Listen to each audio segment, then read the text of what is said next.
I love, Sam, and I want you to explain it. What is your philosophy on just broadcasting a race? What is your philosophy on broadcasting any live event? Well, NASCAR, we have a rule. There might be boring races, but no boring telecasts.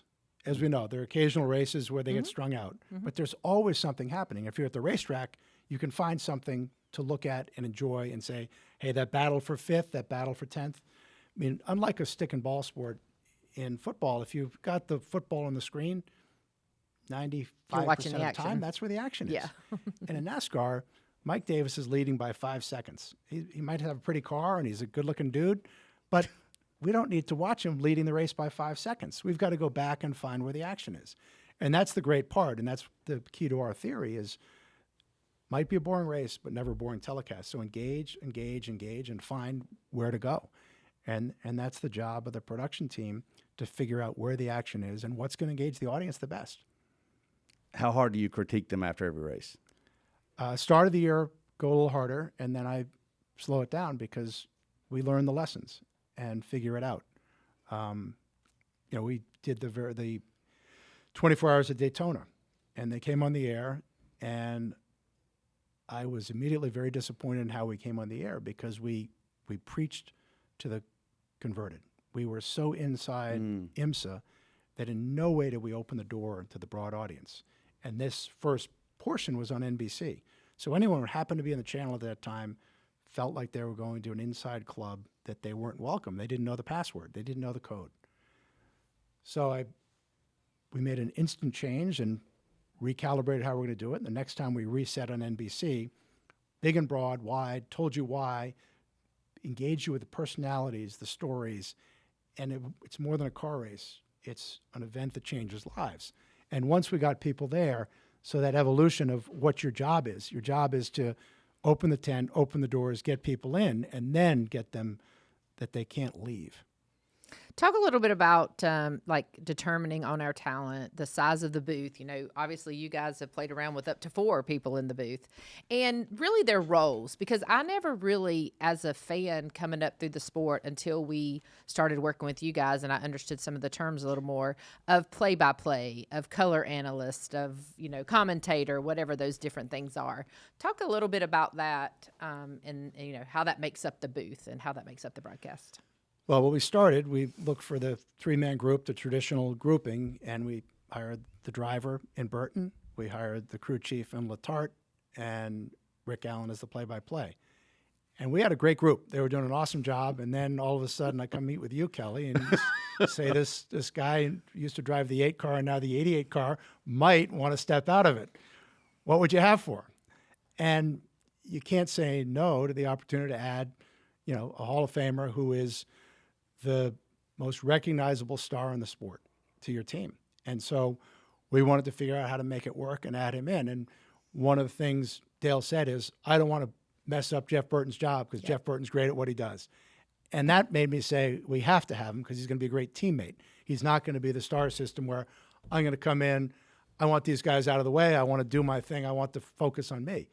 A great teammate from the minute we had that conversation. I knew we had to make it work. And then the question was, once it started, how do we do it? And we did the 2 booths, the driver booth, and then Rick and Steve would be together sometimes. Then Junior and Steve would be together. And we just started mixing and matching. And then we did radio style when we're on the road courses, which we're going to do in Chicago this week. So that kind of strategy makes a difference. And it changes. When you do 20 consecutive weeks, even the fans and the people on the air need new challenges. Just like we asked Dale to do play-by-play a couple of times a year. And he loves doing it, but he also loves being the analyst. So I think that balance and new challenges which stretch people.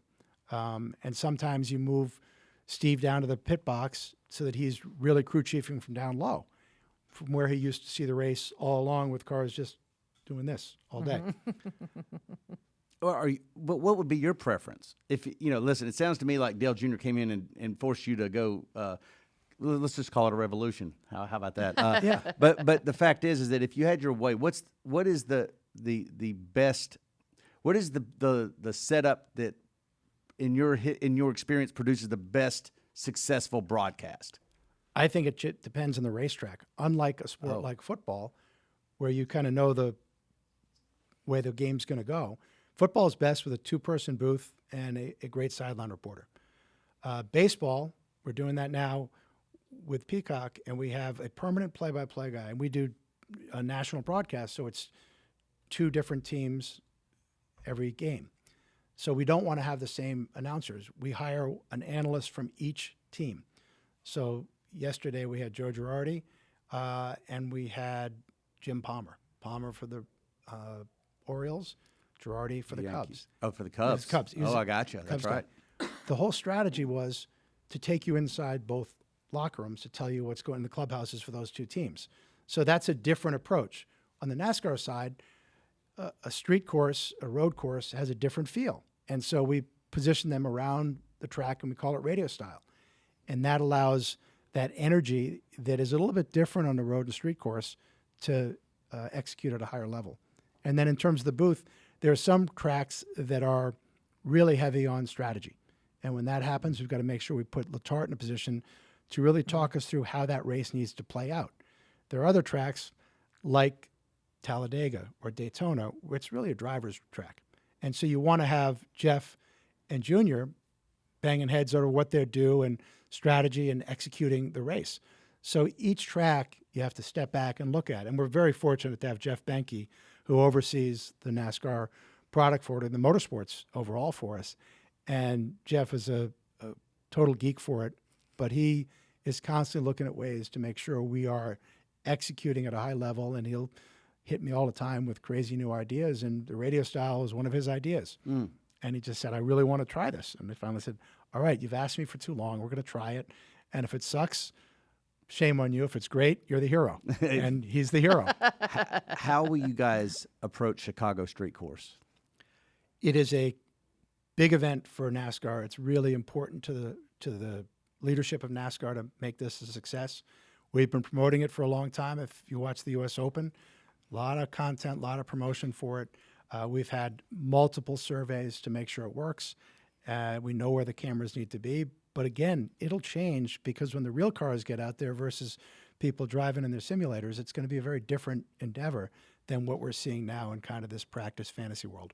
So how long have you been setting up for Chicago as far as knowing where those cameras are going to go in the street race? Because this has obviously been a big deal for NASCAR to figure this out. I'm sure on your end it's been equally the same. We've been involved in all the surveys, all the planning. Our director, Sean Owens, who's a remarkable young director who really sees air. He sees where the cars are going. I'm in the truck one day and he says, hey, he's got a right rear's going down. I said, one lap later, he's in the wall. I'm going, okay, what's up with this guy? Yeah. So Sean and Renee, our producer, have gone there and really looked at how the race might play out, and obviously engaged Steve Letarte and Junior and Jeff on kind of what they see and what might happen and where the passing zones will be. And we'll have multiple meetings to go through what will happen, and then you'll look at the practices and see how the cars behave on this. Hey, if you like that video, you'll love the entire podcast, the Dale Jr. Download. It's available on all major podcast platforms.